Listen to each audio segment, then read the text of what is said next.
All right, welcome everybody to Module 5, where we're going to go through Chapter 4, which focuses on the different types of cells and tissues.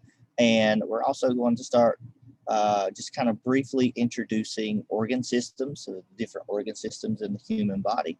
And we'll talk briefly about homeostasis, and we'll also talk about kind of directional positions of the body relative to the anatomical position and kind of the different body cavities.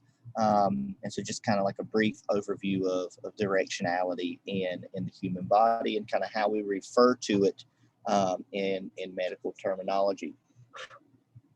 Now, for this chapter, we're really just going to go through the whole chapter in one video.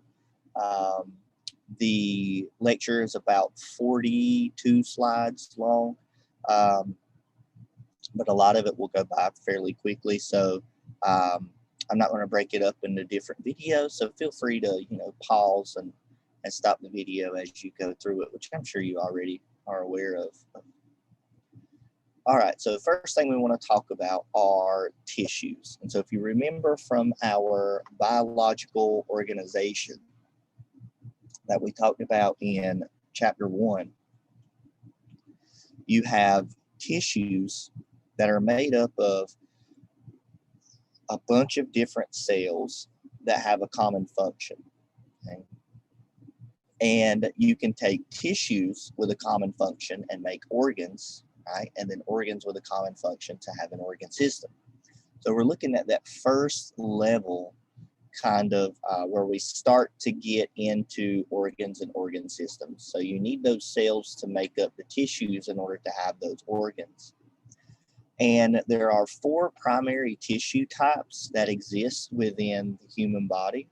And we're going to go through and look at examples of each of these tissue types. And so the 4 different types that we have are epithelial tissues. So this is like your skin tissues.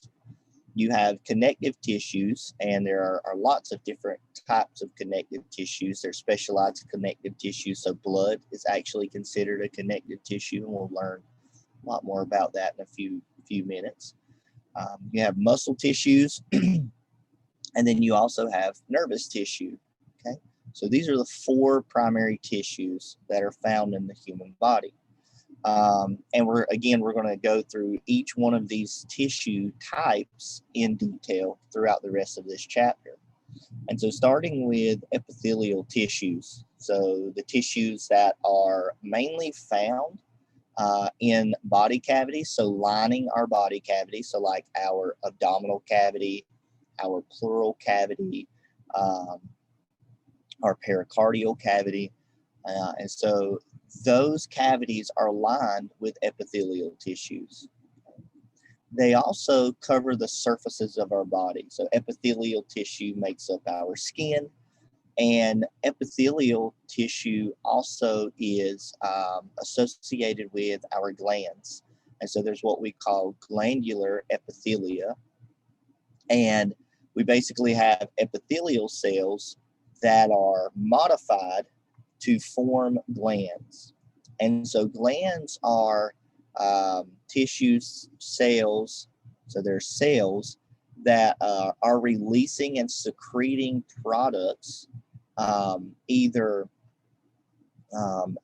into hollow organs or ducts or directly into the blood. And so if that product that's secreted from a gland goes into hollow organs or ducts that are found in our body, those are known as exocrine glands. Okay, so you can think of like your sweat gland. Okay?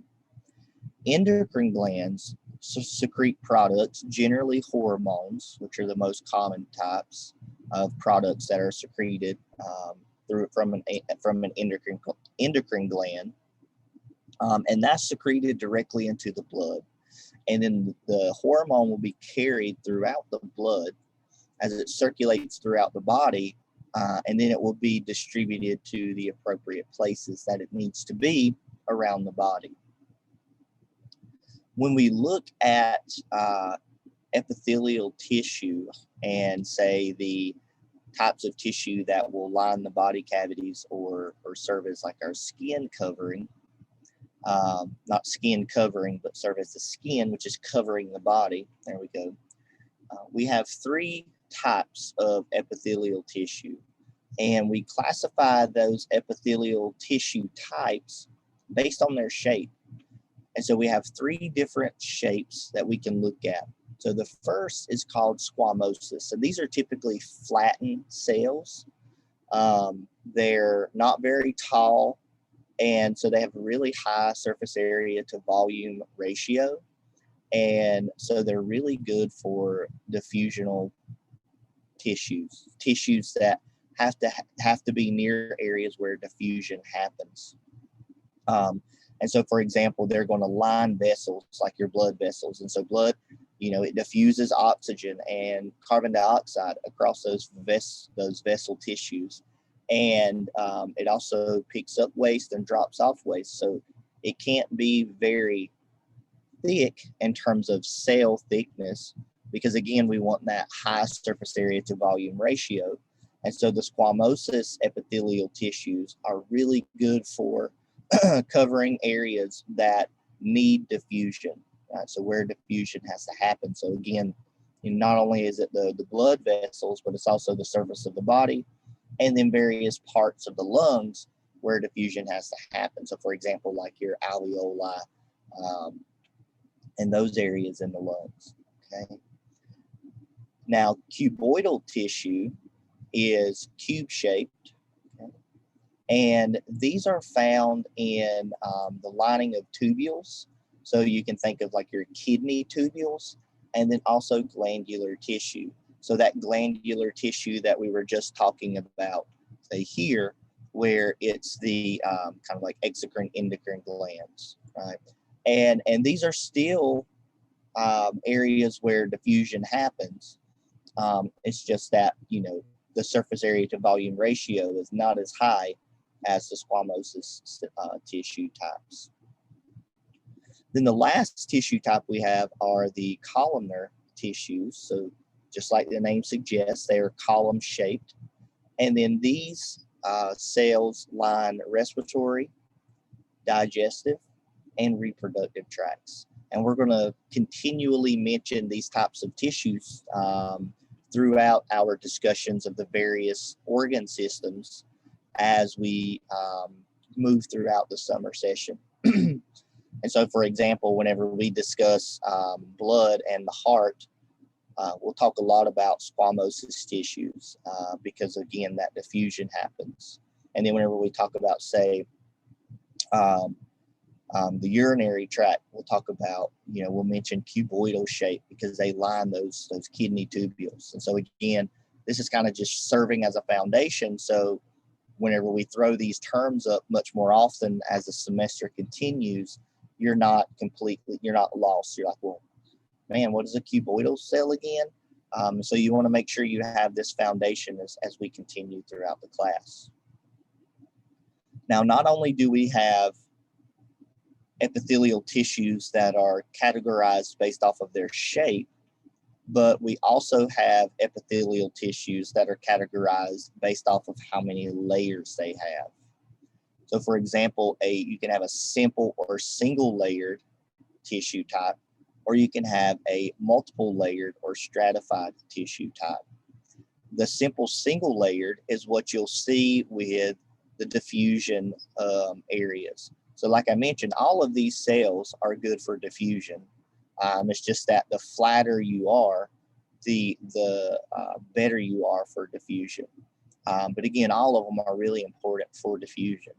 And so if you're diffusing substances across those cells, you only want to be one cell layer thick. So you're going to be that simple single layered tissue. And so those are really adapted for diffusion across those cell barriers. And so again, you're going to find those in your glands because the hormones have to diffuse across those cells. Respiratory, because oxygen, carbon dioxide has to diffuse. Digestion, because you have to have your nutrients and your ions and your salts and your waters all diffuse across the digestive membranes. And then your reproductive system is where you'll find those as well. Then you can also have your stratified, multiple layered tissue types. And this is really what you find at the skin surface, because you want that thick layering that's going to protect the internal portions of our body from the external environment. So that's when those stratified, multiple layered tissue types really become important. And you can see that with this image. So you have your, single, simple cell layers, right? So you have like your columnar cells for your digestive organs, and you can see the little cilia poking up, not cilia, but microvilli kind of poking up. That helps to increase the surface area. And so even though they're columnar, they have those adaptations that allow for increased surface area and increased diffusion. You have simple cuboidal, which again, like I mentioned, is like your kidney tubules. Cuboidal, there we go. And then simple squamous, which are the flattened epithelial cells. And again, those are really, really good at permitting exchanges of nutrients, gases, waste, oxygen, carbon dioxide, all of those products. So you typically find those in the respiratory system and in the circulatory system. Another way we kind of classify simple squamous is they kind of look like a fried egg. If you notice, one cell is really that's kind of like a fried egg look to it. And so that's one way you'll kind of see simple cells referred to, kind of a squash fried egg cell.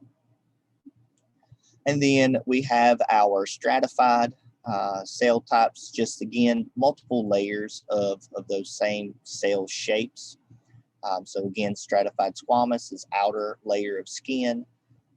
Stratified cuboidal, this is typically where you'll line ducts and sweat glands. And then stratified columnar is secretes mucus, lines epididymis, which is in male reproductive, lines mammary glands. And so again, shape and thickness really determines where you'll find those specific tissues in the body. And then here you have an exocrine gland versus an endocrine gland. And so you can see the pink little cells are the gland cells, and they're releasing in this image into ducts that then allow the product to travel to other places. Right. Here you have gland cells directly in contact with capillaries, and they will release that product directly into the blood. And so that's the big difference between exocrine and endocrine glands. Okay. Now, if you notice here, in all of these images, these top 6 images, you have this kind of greenish, grayish coloration, this layer here. And we refer to that layer as the basement membrane. And this basement membrane is a non-cellular layer that is directly beneath the epithelial tissue. This is a mixture of connective tissue and proteins, and it really helps to kind of provide structural support for the cells that are above that basement membrane layer. So it's supporting the cells that are above this membrane layer. So it's kind of keeping it in place and helps to attach it to underlying tissues, right? Because underneath our skin, we'll have, muscle tissues or other types of tissues, depending on where we're at in the body. And that basement membrane helps to keep that epithelial tissue attached to those underlying tissues. Now, what's really interesting with cells is they're very good at communicating with one another. They have to be, right? All of our cells are working together to maintain a functioning and a homeostasis within our bodies so that our bodies function and work properly. And the way that cells are able to do this is through a lot of different mechanisms. And some of those cell communication mechanisms have to deal with cell junctions. And cell junctions basically hold adjacent cells together but you can have specific junctions that allow the flow of material between cells, and it allows for communication between those cells. One of those communication junctions is called the gap junction. And so these are basically protein channels that are allowing materials to move between cells. And you typically find these in the liver and the heart. There are also adhesion junctions, which are also referred to as spot desmosomes. And this allows movement of molecules and ions between the cells, but it also allows the tissue to really be kind of stretchy and bendable. And you tend to find these much more in the skin because the skin needs that elasticity, right? And then the third type we have are tight junctions. And tight junctions are these waterproof junctions. And so they basically seal the plasma membranes of the cells really tight together so that there's basically this leak-proof area between the cells. So you don't have any kind of leakage in between those cells. And because of that, you find them in areas where you have some sort of fluid that your body is transporting um, or carrying, right? And so that's typically found in the digestive tract and then in the bladder, right? Because you have your digestive juices and then you have your urine in the bladder that you don't want to go into other places. And so you need that tight junction, which is basically waterproofing and sealing that area off. Okay. So here we have an image of the different types of tight junctions. So the bottom is an actual micrograph where it's showing those different junctions in the cells. So you have your tight junctions here, and you can see where those cells are kind of pushed together to create those waterproof areas. So this is kind of what it looks like in a cartoon form. Here you have your adhesion junctions, and so you see the communication that's allowed here, but because of this distance, it also allows it to be flexible and to be movable, which is very important for the skin tissues. And then here you have what seems to be a cardiac muscle or a smooth muscle. And you have your gap junctions, which are just protein channels, right? And you see that opening where material can flow through and come out or go the other way, depending on the direction of flow. And they look like, little dots on a micrograph, which is pretty interesting. All right, so that's it for the epithelial tissue. What we're going to talk about next are the connective tissues. Okay. So connective tissues, all connective tissues generally have some sort of general function. But like I mentioned, we can have specialized connective tissues that we'll talk about in a few minutes. But the overall general function of connective tissues is to basically provide support for your softer organs in the body. So for example, like your connective tissues will keep your stomach and your small intestines and your large intestines in place, keeps them from kind of bouncing around in the abdominal cavity and becoming damaged, say like if you jump around or fall or have any type of force applied to your body. Now, connective tissue also, which is pretty apparent by the name, connects parts of the body together. So for example, you could have bone, which is a type of specialized connective tissue, is connecting. You have fibrous connective tissue, which is, like collagen or other types of connective tissues. I'm blanking, sorry.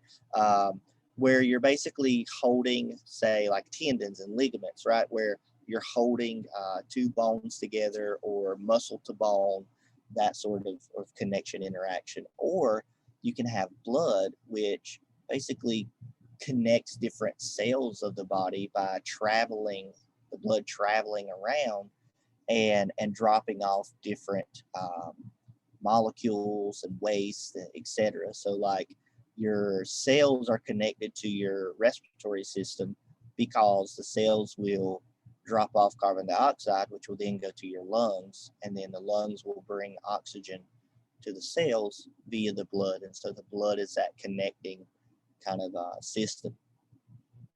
Connective tissues also are important for storing fat. And again, like I mentioned, the blood is part of the connective tissues, and so the bones are producing the blood cells. And we'll talk much more detail about that when we talk about the skeletal system and then the blood and the circulatory system. Now, connective tissues are interesting in terms of their structure because they are actual cells, living cells, that are embedded in this non-living matrix. And this matrix is made up of different kinds of molecules. And those together, those two things mixed together, the cells and that non-living matrix, really provides the strength of that connective tissue. And in general, we have two different types of connective tissues. You have a fibrous connective tissue, and then you also have a specialized connective tissue. And first, we're going to talk about the fibrous connective tissue. Fibrous connective tissue is really important for strength and elasticity. And it's fibrous because it has fibers embedded in that matrix that we just mentioned. And so the cells are the fibers, and those cells are what we refer to as fibroblasts, macrophages, lymphocytes, and neutrophils. And we'll talk more about these whenever we discuss the blood. Basically, you have white blood cells, and then macrophages and your fibroblasts embedded within the matrix, right, that gives the connective tissue its strength and connective characteristics. The fibers that are made up or mixed in that matrix are made up of collagen, elastic, and reticular fibers. Okay, and we'll talk more about that in the next slide when we talk about the general types of connective tissue. Okay. So with this fibrous connective tissue, right, so the matrix with the fiber cells, you have 4 different types based on the types of fibers and cells that are in that matrix. Okay. Of the 4 types, you have loose, dense, elastic, and reticular. Now, loose is the fibrous connective tissue that's holding your internal organs in place, holding your blood vessels in place, and also interacting with your muscles. Your dense connective tissue, those are your tendons, your ligaments that are holding muscle to bone and bone to bone. And so really, really important for strength and structural support, but also still flexible enough to allow movement. Now, the elastic connective tissue is what surrounds your hollow organs, so like your stomach and your bladder. And this connective tissue is elastic because your stomach, it changes shape and size on a regular basis. So does your bladder. And because they change that size and shape so regularly, the tissues have to be able to respond and react to, a full stomach versus an empty stomach, and change shape in response to that. And so they need those elastic fibers, the elastic connective tissue, in order to do so. Now, the final type of fibrous connective tissue is reticular connective tissue. And this is basically a framework in your softer organs. So, for example, like your liver and your lymphatic system. And so it's just kind of making up that structural area of those organs themselves. So again, you have your 4 different types of fibrous connective tissue, and out of connective tissue we have fibrous and specialized. So fibrous, you got your 4 types, right, which are your loose, your dense, your reticular, and your elastic. And so if you look at it, it's like a cartoon figure.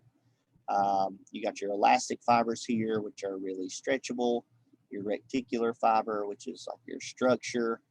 You have collagen fibers here.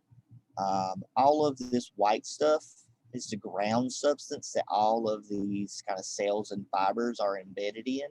And so again, depending on the type of connective tissue it is, it will mainly be like collagen fibers or reticular fibers or elastic fibers, okay? And then, like we mentioned, you also have your lymphocytes, you can have macrophages, you can have neutrophils that are embedded in that matrix as well, that's making up that, that connective tissue type. And just to show you the difference between loose connective tissue versus dense connective tissue, loose connective tissue has collagen fibers, just like dense connective tissue, but loose connective tissue also has elastin fibers that are found within that tissue type. And you can also see there's much more space, empty space in between those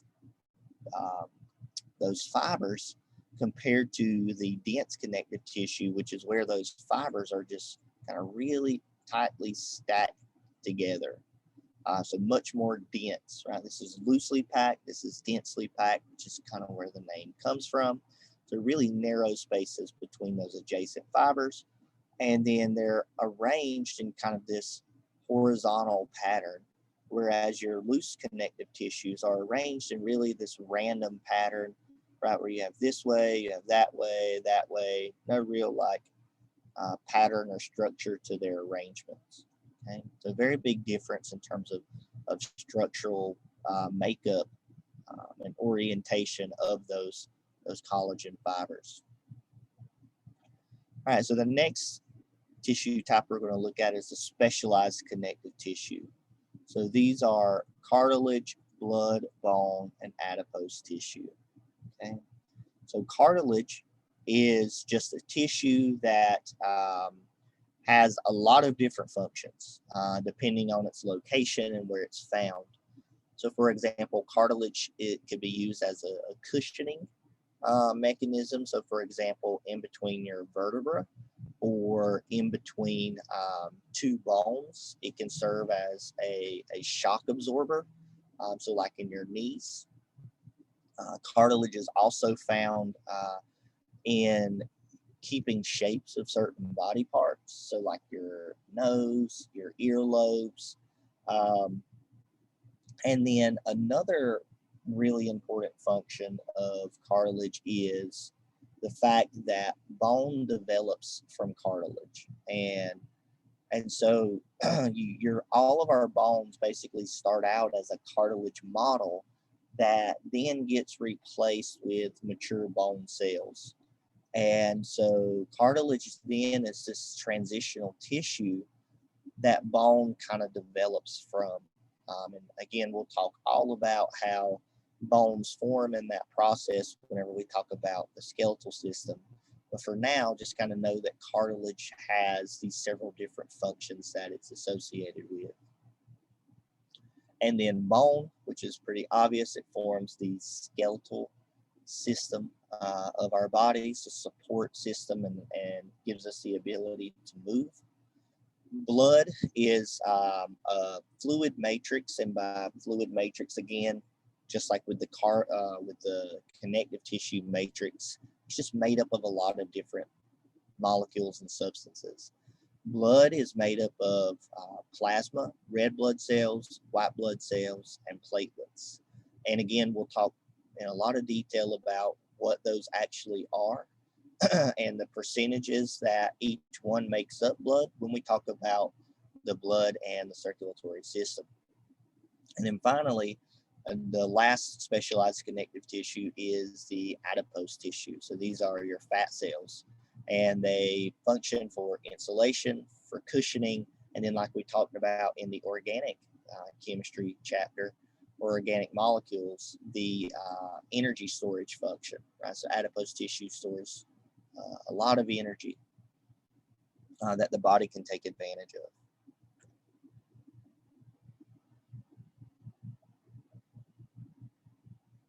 Okay, so here we have some images of cartilage. This cartilage comes from a micrograph from your trachea, and you can see you have chondrocytes that are in a matrix. And these chondrocytes are in what's called a lacuna, which is kind of a like chamber that holds the chondrocyte cells. And chondrocytes are cartilaginous cells. So anytime you see the word chondro, we're referring to cartilage, okay?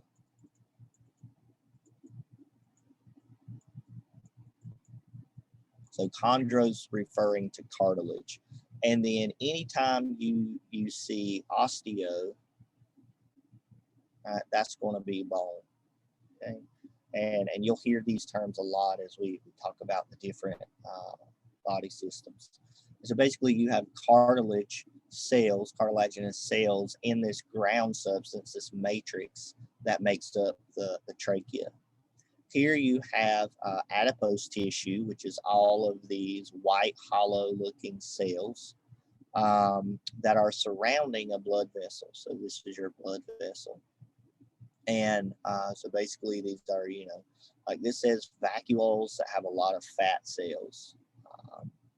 And what's interesting as it's showing here, these fat cells can become or the deposits can become so large in the fat cell that it actually pushes the nucleus to the side of the cell, right? And you can kind of see that. So this is the nucleus, a little purple dot.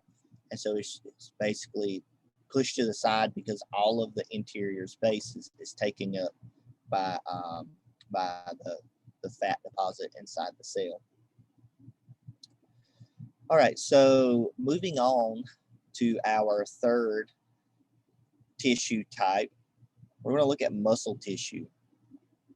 And so muscle tissue, there's three different types we can have. You can have skeletal muscle, cardiac muscle, smooth muscle. Skeletal muscle is associated with the skeletal system and is really responsible for the movement of our bodies. So it moves all of our body parts, and the skeletal muscles are the only voluntary muscles that we have. And skeletal muscles are multinucleated, and then they also have lots of mitochondria. Right, lots of mitochondria because they need all that mitochondria to produce ATP so that they can have enough ATP to perform the energetic functions of moving. Right? Your cardiac muscle and your smooth muscle are both involuntary muscles, meaning that we don't have to control that movement. It's going to move and function on its own. Cardiac muscle is found in the heart, and smooth muscle is found around what we're referring to as hollow structures. But you can think of like your organs, your blood vessels.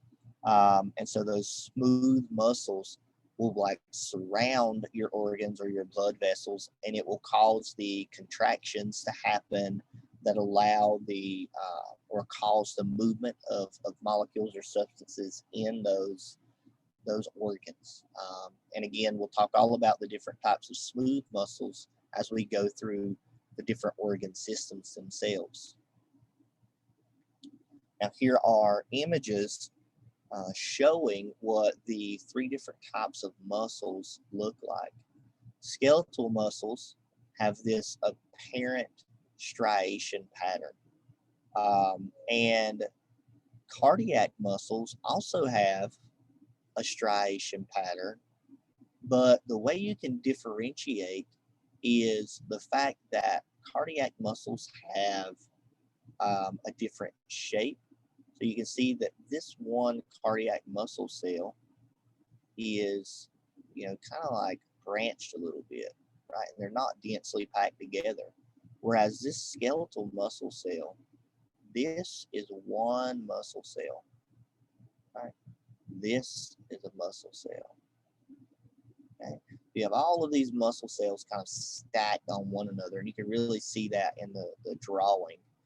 And what you also notice is within each of these muscle cells, so like this is one muscle cell, you have lots of nuclei, right, within those muscles, so they're multinucleated. And so that's how you can kind of tell your skeletal muscle. Your smooth muscle does not have that striation pattern, which is really apparent from these two. And then your cardiac muscle has some striation, but it also has that difference in terms of length and all of the nuclei. But another way to determine cardiac muscle are the presence of these intercalated discs, which are these little kind of dark purple lines. And these intercalated discs are the connection points for the cardiac muscle cells and allow those cardiac muscle cells to communicate with one another. So those intercalated discs are really important for the functioning of those cardiac muscle cells. So the last tissue type we're going to look at is nervous tissue. Nervous tissue is important because it allows for the transmission of electrical information in the form of impulses to travel throughout the body, and it basically tells muscles and other organs, tissues, when to act and when not to act. And so those electrical impulses are really important in terms of communication and making sure the body's functioning and working in the ways that it's supposed to work. And the nervous system cells, so these neurons, they are also associated with what's called glial cells. And these glial cells actually surround and protect the neurons. And they are important for making sure these electrical impulses are more efficient in terms of how they travel. It's almost like an insulator. Like we have like insulators on our electrical cords to make sure that all of the electricity, the electrical impulse that travels through that electrical cord that a lot of it isn't lost to the environment. And so the glial cells kind of function that way. And then they also provide nutrients to the neurons, making sure those neurons remain healthy and functioning properly. So here we have a typical neuron. And so you have the cell body, which is just the round part here. And then in the center of the cell body, you have the nucleus. And then off of the cell body, you'll have dendrites, which are all of these structures here. And these dendrites will actually connect. So they'll have like little finger-like projections. They will connect, right? So we'll draw kind of like this. Right, so they will connect.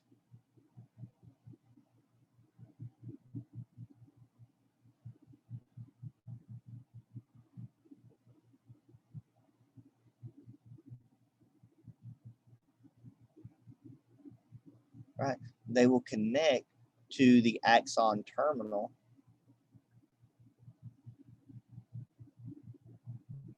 and then the axon of an adjacent neuron. And so basically what happens is, let's say this cell body, this neuron creates an impulse.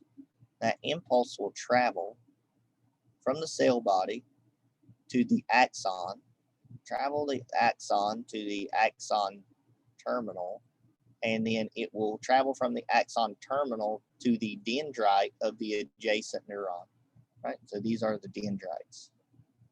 Okay, and then that will travel through the adjacent cell, right, and then up the axon, right? So this is the axon. So this would be really long, right, and then it would have an axon terminal that would then meet up with, more dendrites, right, to another cell body, to another axon. Okay, and so that's how they're connected. Okay. So you have your dendrites, which receive information from adjacent nerve cells. You have your cell body, which is where the organelles, the nucleus, is found.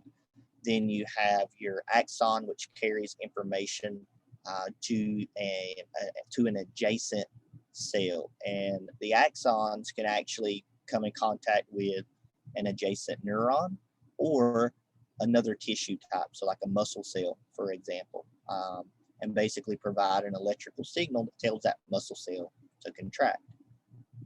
Okay, and so that's your 4 different tissue types. Okay, so just to kind of reiterate, you have your connective tissue, which is fibrous and specialized.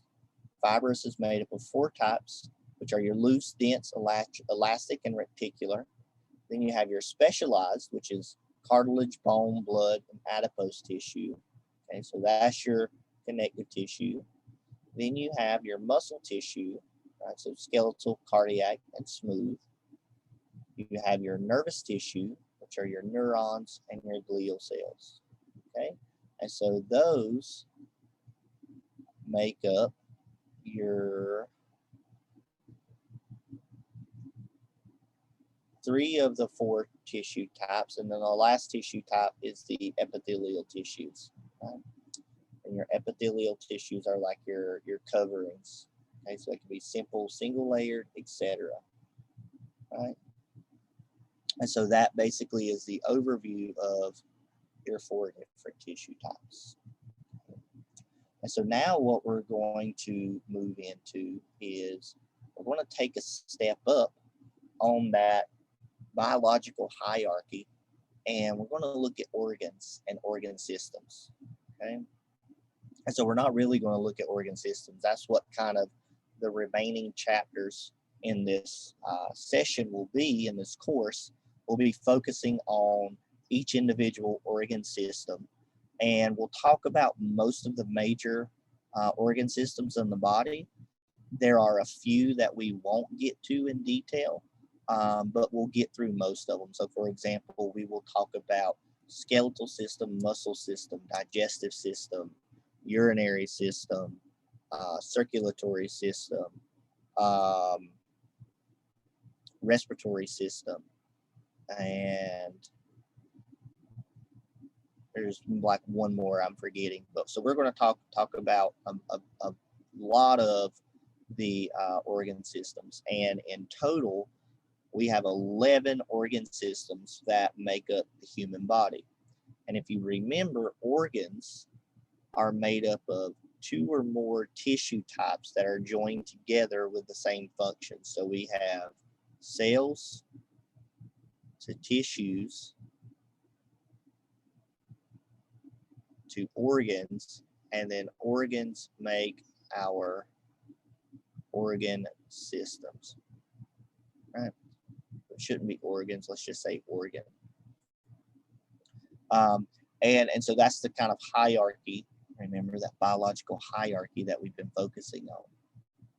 And so again, examples of some systems are the digestive system. So the digestive system is made up of the mouth, throat, the stomach, the intestines, the liver, the gallbladder, the pancreas.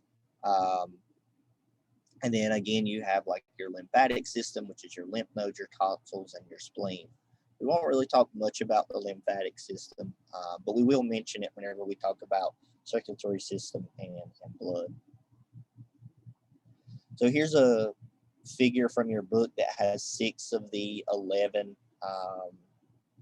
organ systems. You can take a look at this figure in your book just to see the other ones. The endocrine system is one we won't get to.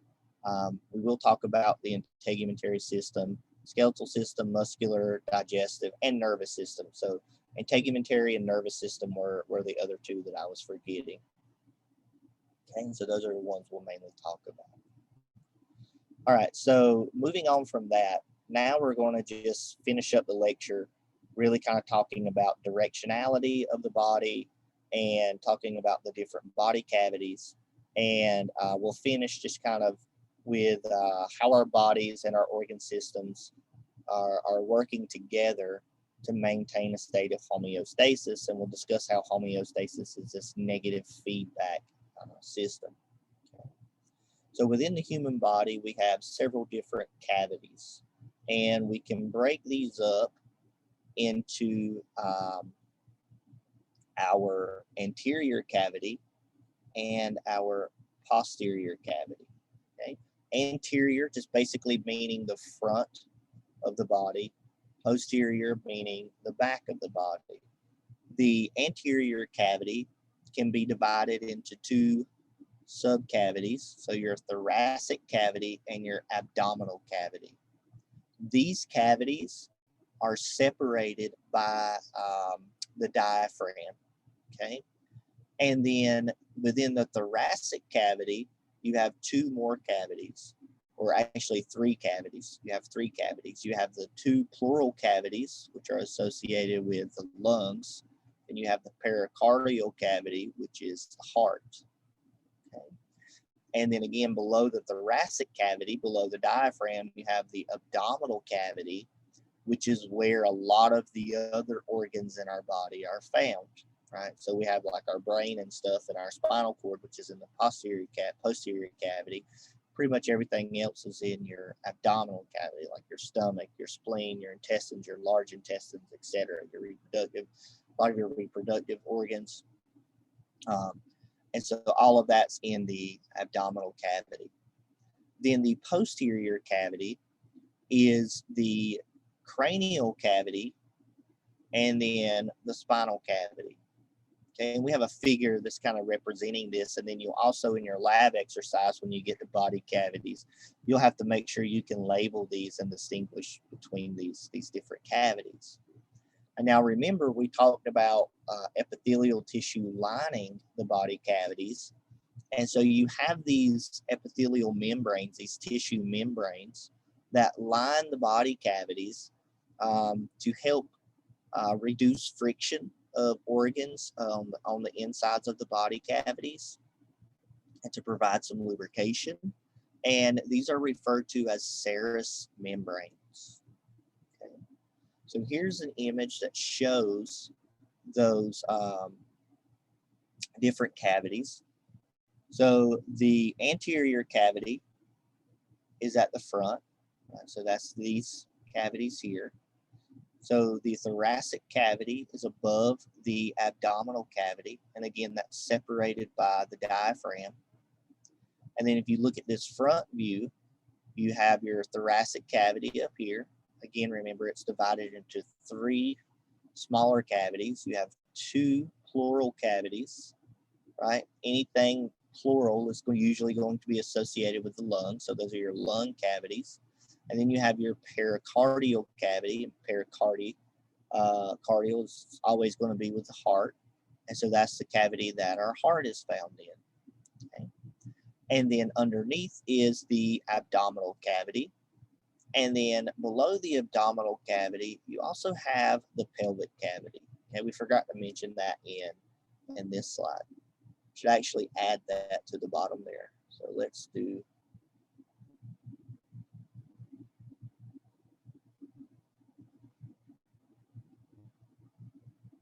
There we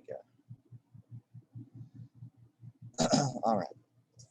And then if you look at the posterior cavity, you have your cranial cavity, which is where the brain is located. And then you have the vertebral canal, which is where the spinal cord is located. Okay. So those are the different cavities within the body, and you'll want to be able to label those. If I give you an image, say in like a quiz or an exam, you'll want to be able to make sure you can label each of those cavities. Okay.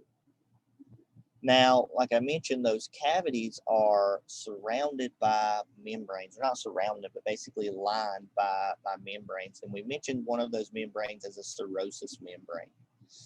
The serosus membrane is in the internal body cavities.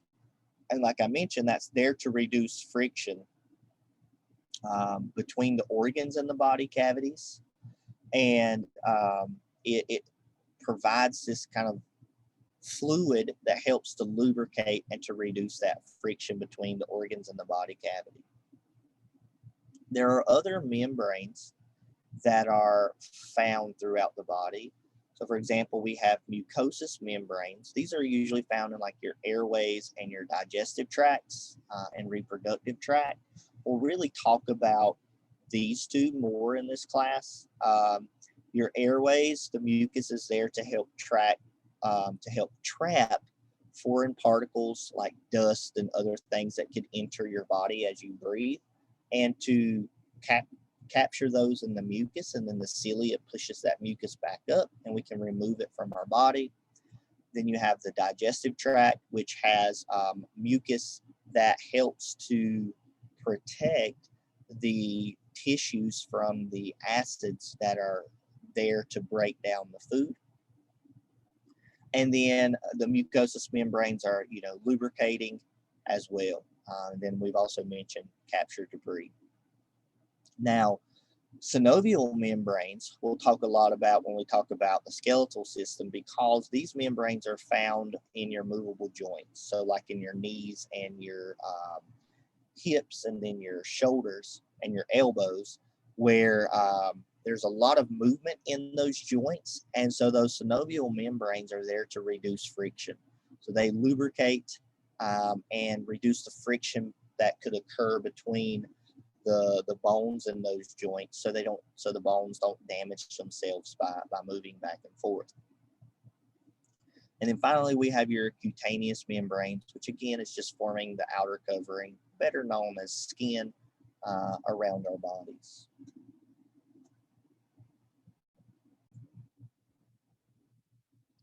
Okay, so one other thing that we can look at when we're kind of referencing the body, not only do we have our body cavities and the different organs and organ systems and tissues that are associated inside the body, but whenever we're describing the location of the cavities and the organs and the tissues, we can do so based off of the body position and the direction.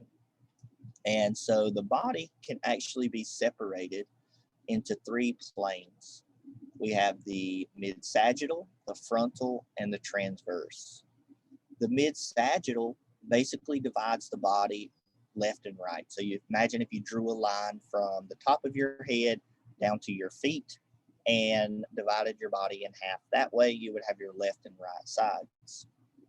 The frontal is dividing the body into the front and the back, basically how we separate the anterior and posterior body cavities. And then the transverse body plane divides the body into top and bottom. So basically, if you would separate yourself around your abdomen area, so upwards is the top, and then below that would be the bottom. And so we have an image coming up in a few minutes that will show you the three body planes as well as the directions. And so the directions that we can refer to are anterior, which is at the front, posterior, which is the back, proximal is near the trunk of the body, and I'll show you how we can kind of determine that in the next slide.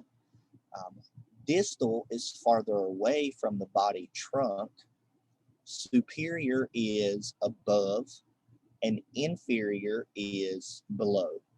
Okay, so we can use our body planes and these directions to talk about positions of structures and organs and tissues on the human body. Now, one thing to note is that when you're talking about these directions and these positions, the human body is always in the anatomical position. And the anatomical position is with the person standing, like this female is standing, and the arm out like this with the thumb pointing upward like this. And so this hand would be the same way with the thumb pointing upwards, right? And based off of that anatomical position, we can determine distance and, or I'm sorry, directionality and position of different parts. And so we said that we have the mid-sagittal plane, right, which is dividing from left to right side. The frontal plane, which divides anterior front versus posterior, which is the back. And then we have the transverse plane, which divides top superior versus the bottom, which is inferior. Okay. Now, whenever we say the trunk of the body, we basically mean the core of the body, so the central axis. And so whenever we reference things to the trunk, so for example, the wrist is distal, right, is distal to the elbow. So the wrist is farther away from the trunk than the elbow, okay? However, the elbow is proximal, right? The elbow is proximal to the wrist. So the elbow is closer to the trunk than the wrist, okay? You could say the mouth is superior to the abdomen, right? Or you can say the abdomen is inferior to the mouth. The ear is superior to the mouth, or the ear is posterior to the mouth, okay? And so there are lots of ways you can reference it, but you want to make sure you're referencing it correctly, and that you're always using the anatomical position when you do reference that. Okay. And so, as always, if you have any questions on this, feel free to email me. But you'll go over a lot of these on the lab exercise, and hopefully that exercise will help you out in understanding these directionality terms. Okay. And so one of the last things we're going to talk about is the skin and kind of how it helps with the homeostasis of the body. And so this is the first organ system we're really kind of going to dive into. And so the skin is its own organ system. We refer to it as the integumentary system. And when we say the integumentary system, we're referring to not only the skin, but the hair, our body hair, the glands that are found in the skin, and then also our nails, so like our fingernails and our toenails. Now, the skin has a lot of different important functions. It protects from dehydration because it's waterproof. It allows us to hold water into our bodies. But it's also really important in regulating temperature because it can produce sweat that allows that sweat to pull the heat out of our tissues. It serves as a protection from injury. So our skin will become damaged before more important organs and body structures underneath, right? And it also serves as a defense against microorganisms, not allowing those organisms to make it inside of our bodies and to do damage internally. It also makes vitamin D, and it provides sensation. So it provides feel, provides touch, so that our bodies can respond to those external stimuli. So here we have an image of a micrograph on the right-hand side and a cartoon image of skin and the basic parts. What you also can see here is the skin is divided into three different layers. You have the epidermis, the dermis, and the hypodermis. Okay, and we're going to talk about each of these three layers individually. And so what I want you to just kind of pay attention to is with what's present within these three layers. Right? So like your dermis is where you have your hair shaft, your hair follicles, your sebaceous glands, your smooth muscles, your arteries, your veins, so all of your blood vessels. And then your hypodermis is where you have like a lot of your adipose tissue, your nerves, which also go up into the other different skin layers, etc. Okay. And so looking at each of these three layers individually, starting with the epidermis is where you have that outer layer, right? So that's the outer upper layer of the skin, okay? So the epidermis is superficial to the dermis. The epidermis is made up of stratified squamosous epithelial cells. There are no blood vessels in the epidermis, and the epidermis is made up of two major cell types. Those are keratinocytes, which are for making keratin, and that keratin is what's allowing our skin to be waterproof. So keratin is a waterproofing protein. Then you have melanocytes, which is producing the pigment melanin. Okay, and so these two cell types are found in the epidermis, and each cell type produces that specific product. So here we have another image, and we're zooming in to that epidermal layer, right? So here's the basement membrane of that epidermal layer. Below is the dermis, right? And then above that is the epidermis. Okay, so this is the living epidermal cells, right? Is from basically here to here. And then we all know that our skin cells die and they flake off and causes dust and particles in the air. That upper layer of our epidermis are those dead skin cells, right? So those dead cells are what kind of flakes off on a daily basis. And within this epidermis, you can have your melanocyte cells, which are here. So they have those melanocyte granules that's going to produce the melanin. And then you have your keratinocytes, which are producing the keratin. Okay, so I told you wrong. This is the keratin cell. This one down here is the melanin cell, the melanocyte. Okay. Now underneath that basement membrane of the epidermis, so all of this area below is the dermis. Okay. The dermis is made up of this dense connective tissue, and it actually supports tissues that it comes into contact with. Okay. And the connective tissue that's found here is made up of collagen and elastic fibers, so stretchable fibers, and also fibers that produce a lot of strength, right? Because they are supporting tissues. The cells that are in here are fibroblasts, mast cells, white blood cells, and then adipose tissue cells, so those fat cells. Other structures that are found in the dermis are hair structures, so hair follicles. And so you have your follicle, and then you have your shaft, which goes above the skin surface, right, which allows us to have touch and feel like we can feel the wind blowing through, across our skin or through our hair, etc. And then there's actually a smooth muscle that's attached to that hair follicle. So basically what happens is you have like your hair follicle, right? Your hair's above the skin. There's a smooth muscle right here. And whenever your hair stands up, this smooth muscle actually contracts.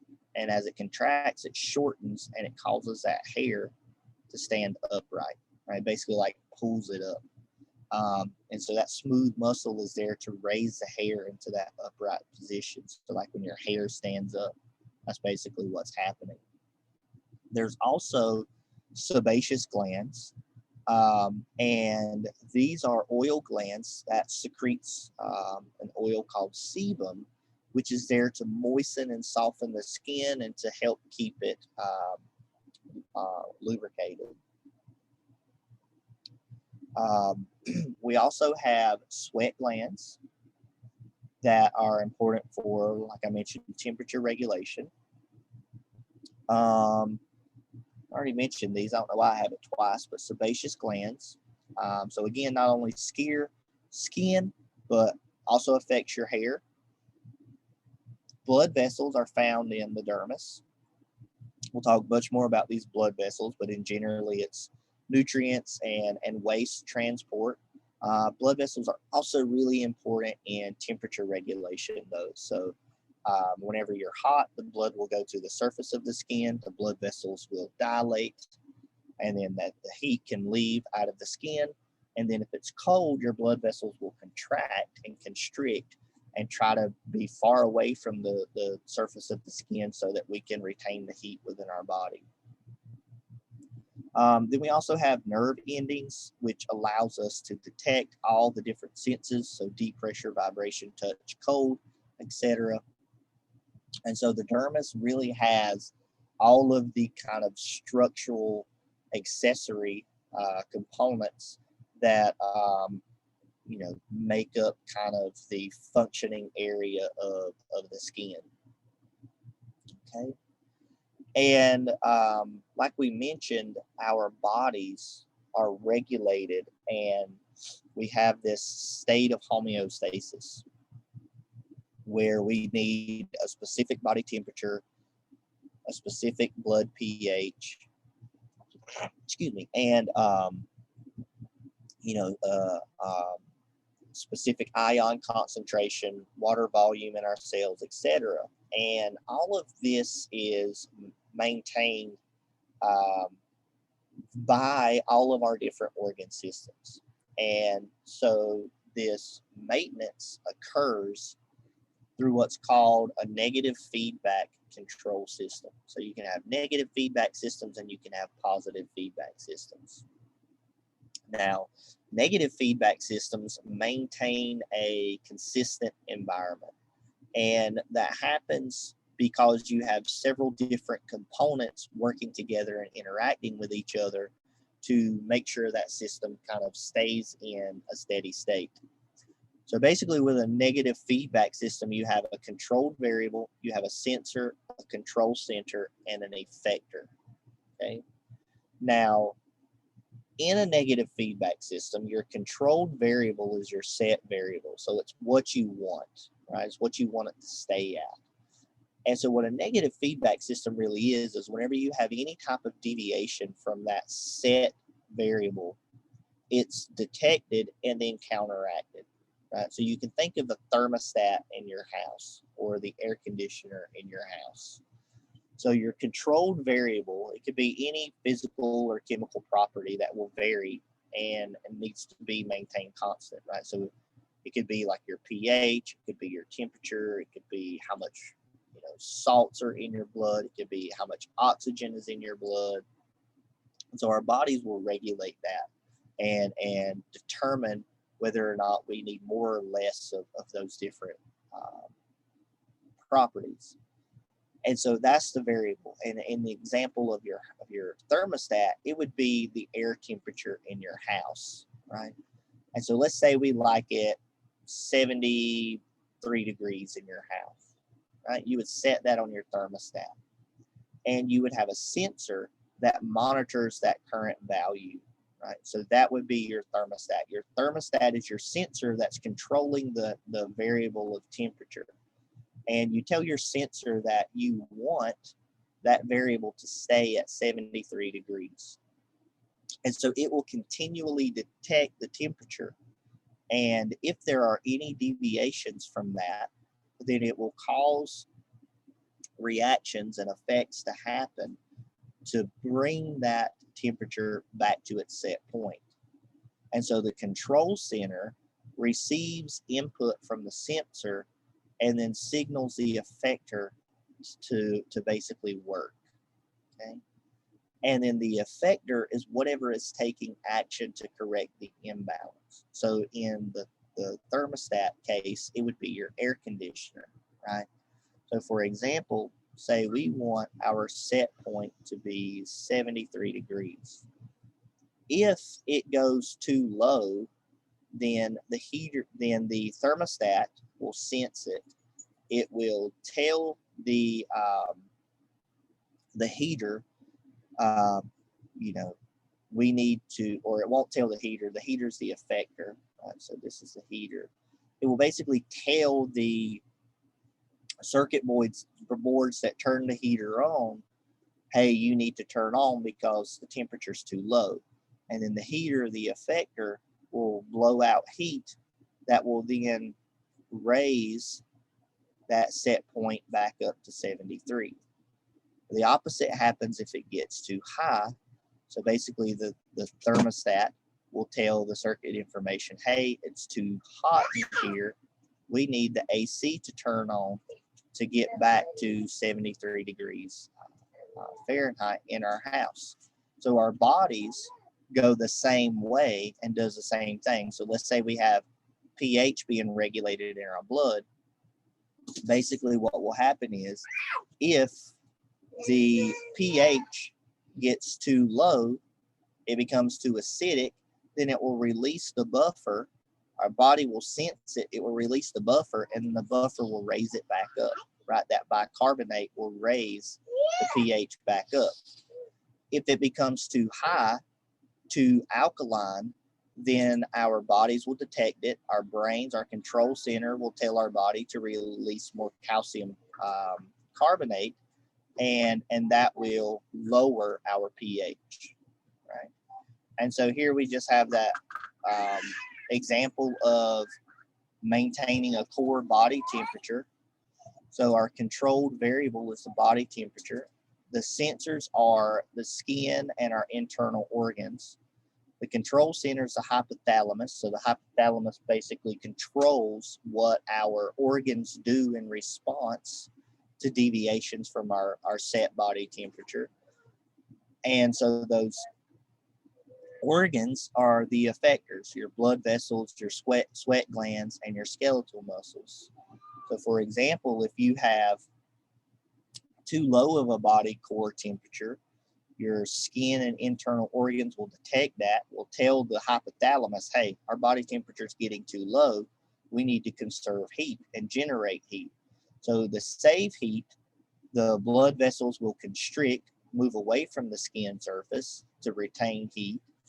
And then the skeletal muscles will contract very rapidly, make your body shiver, which will generate heat from that contraction. And hopefully that will bring your body temperature back up.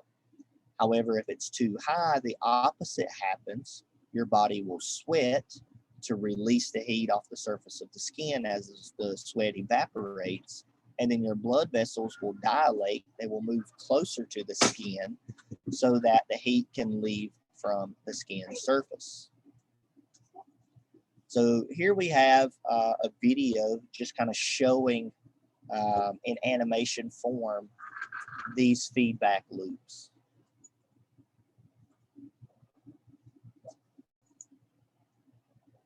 Basic picture of a feedback system. It identifies the three key elements of a feedback system that are used to control physiological variables as an animal maintains homeostasis. The sensor monitors output from the effector and also measures changes in the variable that's being controlled. Information regarding changes in the variable is sent to the control center. The control center contains the set point for the variable that's being controlled and sends signals to the effector to turn it on or off. The effector is turned on or off. The output from the effector will then affect the variable that's being controlled. This output is then measured by the sensor. Temperature control in your house is a good example of a negative feedback system. In such a system, the variable, temperature, is returned to a set point, which is determined by the control center, thermostat. When the temperature of the house rises above the set point on the thermostat, a signal is sent to the furnace to turn off. This causes a decrease in heat output. The sensor measures this decrease as it monitors a drop in the room temperature. This information is sent to the control center, which will send a signal to keep the furnace off until the room temperature returns to the set point. When the temperature of the house falls below the set point on the thermostat, a signal is sent to the furnace to turn on. This causes an increase in heat output. The sensor measures this increase as it monitors a rise in the room temperature. This information is sent to the control center, which will send a signal to keep the furnace on until the room temperature returns to the set point. The control of body temperature is a good example of a negative feedback loop. In this example, the hypothalamus of the brain is the control system with a set point of 37 degrees Celsius. When body temperature drops, the hypothalamus sends a signal to the skeletal muscle. The skeletal muscles act as the effector and generate heat through shivering. The numerous nerve endings throughout the body monitor heat output from muscles and send information to the brain. The control of labor is a good example of a positive feedback system. In this example, the effector and the sensor are both located in the uterus. The effector is the uterine muscles. The sensor is represented by stretch receptors in the cervix, which is near the opening to the uterus. When labor begins, the contractions of the uterine muscles and the pressure put on the uterus by the fetus are measured by stretch receptors in the cervix. The stretch receptors send a signal that's received by the hypothalamus in the brain. The nerve signal to the hypothalamus leads to the release of a hormone called oxytocin from the pituitary gland. Oxytocin is a potent uterine muscle stimulant that causes the uterus to contract more vigorously. These vigorous contractions lead to an even stronger signal to the brain and the release of more oxytocin. The strength of the contractions continues to increase until the cycle is interrupted by the birth of the baby. All right, so that has two really good examples of negative feedback loops. And then it ends up talking about a positive feedback loop, which we haven't mentioned yet, but we will mention now. And so positive feedback just amplifies events. So it makes that variable that's being changed continue to go in the direction that it's changing. So for example, a positive feedback for temperature, right? So if you start at 73 and then it goes up to 75, a positive feedback will continue to push that upwards to like 78, etc. And so an example with temperature would be like the Earth surface temperature, right? And so we have ice caps that reflect sunlight back into the atmosphere, which helps to keep our planet cool. Once the ice starts to melt, you get less and less surface area to reflect that heat back into the atmosphere. So warming of the Earth melts the ice caps, and then less ice caps causes this less solar radiation to be reflected, which increases warming even more. And then that increased warming will melt ice caps even faster, and then you'll get even less ice caps, so you get even more warming. And so it just continues to happen until all the ice caps are melted, and so you have that positive feedback effect pushing temperature back up. The biological example they gave here was the process of childbirth, right? So as soon as those uterine muscles start to detect the stretching, the oxytocin's presented and tells it to keep pushing contractions. And then once the baby is out of the birth canal and out of the uterus or past the uterine opening, the cervix, then those stretch receptors will not detect any more stretching, and then the oxytocin will stop, and then the contractions will stop. But during that whole process, more and more oxytocin being pushed as a response to that baby coming through and stretching the opening is causing that positive feedback mechanism. And so positive feedback is not a mechanism for maintaining homeostasis, because it doesn't maintain a set point. It amplifies that change. The negative feedback loop, negative feedback mechanisms are what helps to maintain homeostasis. And as we continually talk about the different organ systems throughout or throughout the semester, you'll learn how each one of these organ systems affect homeostasis in some way, and how by the end of the semester you'll be able to see how all of the organ systems work together to help our bodies maintain this internal steady state that allows us to function and allows our bodies to work properly on a daily basis. Okay. So that's it for Module 5 and for Chapter 4. So this is the last chapter in terms of information for your first exam.